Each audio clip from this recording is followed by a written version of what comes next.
Going on 2 dates with someone and thinking that this could be the love of your life, or even when you meet someone once and you think, wow, like this person is really cool, like I think I could be really good friends with them. You can't conclude on who this person is and how they would fit into your life without actually getting to know them. Hi guys, welcome back to my channel. Today I really wanted to talk about the false sense of connection that sometimes we create with other people and how that derives from a place of not loving yourself enough. I've definitely been in that position before where I feel like I crush on people really easily or very quickly until I realized that this pattern is because I was lacking something within myself. And so I constantly felt like I had to project a connection onto someone else in order to feel good about myself. Today, I really wanted to talk about the false sense of connection that sometimes we create with other people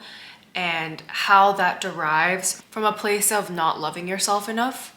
People who crush a lot very easily often overvalue other people because they don't value themselves enough. We project what a relationship could be like or what a person would be like in our life because we're missing something in our lives that we need other people to fill. And so you want other people to be able to fill that void in your life so bad that you're willing to tell yourself these stories that may or may not be true. For example, someone who is caring and considerate, you might see this and be like, wow, this person would make an amazing boyfriend. They would be a great addition to my life. They would fill this hole in my life. We'd be in a very loving and amazing relationship. You see how you created this story based off of one observation that you've made about this person? It might be true that they are a caring and considerate person, yes, and that is important in looking for a partner. But by creating the rest of that story, that's where the danger lies, because that's where you're trying to fill that void in your life. Thinking, oh, this person would be a great husband or a great boyfriend and they would fit into my life so well and they could take care of me. That's a story that you tell yourself. You need someone to care about you. You need someone to be considerate of you because you might feel like that is something that is missing in your life. And this is not to say that we shouldn't seek out care and consideration from other people, but I think that the care and consideration coming from other people should not be replacing the care and consideration that should be coming from yourself. So when I would meet a guy, I would think about all the traits that they might have and how that would make them into like a good boyfriend. Then I would imagine myself like dating this person and how that would go. And looking back on it, it's really just because I felt like I needed someone in my life to prove that I was enough and that I was worthy of having a relationship with someone who had all of these characteristics, that was smart and ambitious. So I'm worthy of dating someone that's like that. And when you say that out loud, it makes you think, wow, like I really must not value myself to put so much importance on a figment that I've made of someone else, on an imaginary story that I've created of someone else. By placing so much value and importance on other people and their presence in my life, I've taken away so much value from myself while overvaluing other people.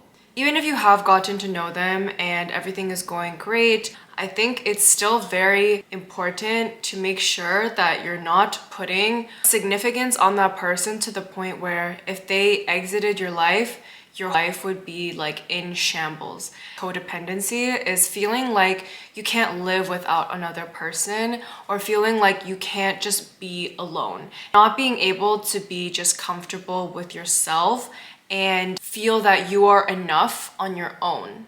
When you don't feel worthy by yourself, you constantly have to seek out the company of other people and the validation of other people because you're not getting that validation from yourself because you don't love yourself enough. At a certain point in my life, I always wanted to be like hanging out with someone or talking to someone. Everything in my life revolved around my relationships with other people. And I felt like my worth was dependent on those relationships and how other people perceived me and if other people wanted to be present in my life. But when I was by myself, I felt really uncomfortable. Like I didn't know how to just sit with myself and enjoy my own presence. Not being able to enjoy your own presence essentially translates into I'm not enough. When you tell that story of I'm not enough to yourself subconsciously in the physical realm, it feels like you just are uncomfortable being with yourself. That's when you start seeking out the presence of others to make yourself feel better. And that's when you start convincing yourself that, oh, you really like this person, or this person would be such a good friend or such a good boyfriend. People who like themselves a lot don't like people very easily. They might admire people for certain actions that they might take, or they might admire people for certain traits that they might have. But fully liking someone or loving someone or saying that, I wholeheartedly have a connection with this person is something that is very hard to come by. When you value yourself, you understand that your presence in someone else's life is also very valuable. You don't want to just create a connection with just anybody. You want to create connections with people who actually deserve it, who have shown you effort, who have shown you that they are the type of person that you want around in your life. And oftentimes we think that we like someone and we really don't. This idealized version of them, and that's who we fall in love with. I realized that when I would actually get to know people more so, I actually didn't really like them that much. There were a lot of things about people that I would ignore because I was trying so desperately to fill in this void in my life. And when I really started to think about those things, I was like, wow, maybe I don't really like this person that much. Maybe that version of them that I want doesn't exist. Once you do start to learn how to like yourself, start loving yourself, start valuing yourself, that's when the real connections start. Because you're so comfortable with yourself that anyone else's presence is just a bonus. Instead of looking at other people being in your life as a feeling that you need to achieve, oh, I want to be with this person because I want to feel loved. I want to feel cherished. I want to feel cared for. It's more so an experience that you're having. I'm enjoying my time with this person because they're caring. I'm enjoying my time with this person because they're a considerate person. It's a very small but distinct difference, but it really changes the way that you view yourself and your relationships. And also, when you get closer to yourself, you become much more decisive about the type of person that you want in your life. You also know what you will tolerate and what you won't tolerate. Because it's like, why would I even waste my time on someone that isn't showing up in my life the way that I show up for myself in my life? If you show up for yourself, then you will have very little tolerance for people who do anything less than that. That is what is going to attract a good partner for you, a good friend, good relationships in general. This also applies to even cutting people off. I feel like at one point I was keeping certain friends in my life, even though it was obvious that we weren't aligned with each other in our lives.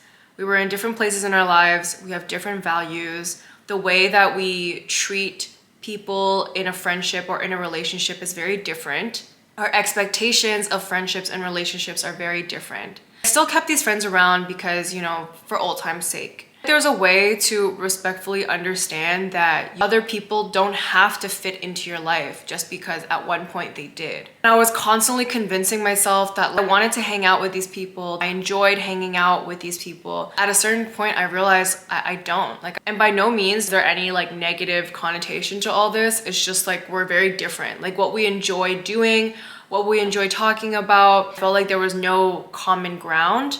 So instead of forcing myself and convincing myself to think okay, well, these are your friends and you should enjoy hanging out with them, and I started to kind of distance myself.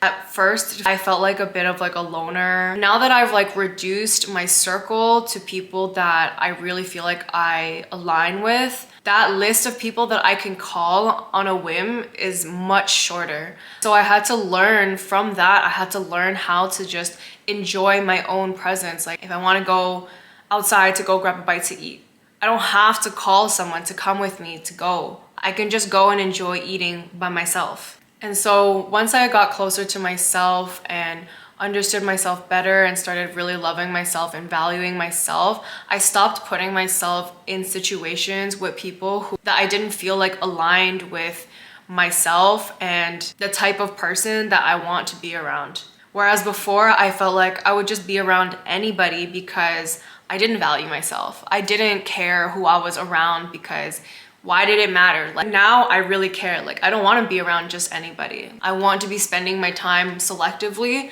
because my time is valuable and my time matters. And I don't want to be giving my presence to just anyone. I want to be giving my presence to people that deserve it, to people that align with who I am. So not only when you start loving yourself and liking yourself will you be attracting people who are meant for you, but you're also going to be pushing away people who are not meant for you. I think I'm gonna stop the video there. I really hope you guys resonated with what I had to say today. I highly encourage you all to spend time with yourself alone and learn how to enjoy that time alone. Do activities with yourself, journal, talk to yourself, like whatever it is that you need to do to enjoy some time alone. It's so much more valuable than you think, especially for people who have like an anxious attachment style. Make sure you like, comment, and subscribe, and I'll talk to you guys in my next video.